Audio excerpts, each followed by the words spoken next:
সাথে আমরা চলে গিয়েছিলাম পুরুলিয়াতে। পুরুলিয়ার অযোধ্যা পাহাড় ছিল আমাদের গন্তব্যস্থল। সবুজ পরিবেশ ও পাহাড়ের কাছাকাছি থাকার জন্য আমরা স্টে করেছিলাম অযোধ্যা পাহাড় থেকে 7 কিলোমিটার দূরে পাহাড়ের কোলে অবস্থিত গিরিকন্যা ইকো স্টেতে।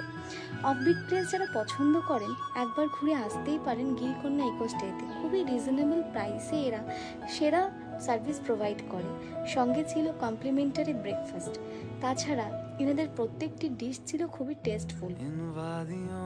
আর এভাবেই আমরা পৌঁছে গেছিলাম গিরিকন্যা ইকো স্টেতে। সামনে ফ্রন্ট ভিউ থেকে আমরা দেখতে পাচ্ছিলাম পাহাড়, যেটা দেখেই মনোমুগ্ধ করে দিচ্ছিল।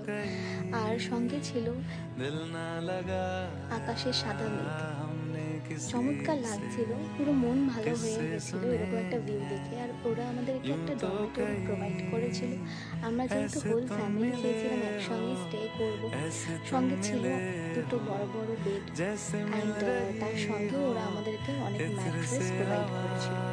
সঙ্গে কমপ্লিমেন্টারি ব্রেকফাস্টে ছিল লুচি তরকারি and mix chowmein and delicious chicken soup, যেগুলোর টেস্ট অসাধারণ ছিল। আজ এইটুকু, দেখা হচ্ছে অযোধ্যার আরেকটি ব্লগ।